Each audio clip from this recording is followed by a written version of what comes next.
Есть одно место, которое я советовал бы посещать людям на Майорке в любую погоду, в любое время года. Если вы поняли, это Порт Сойер.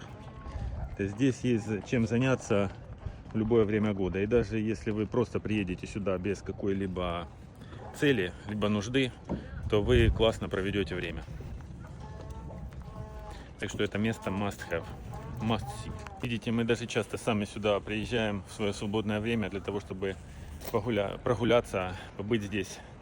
Несмотря на то, что в сезон я бываю здесь практически, ну если не каждый день, то через день точно.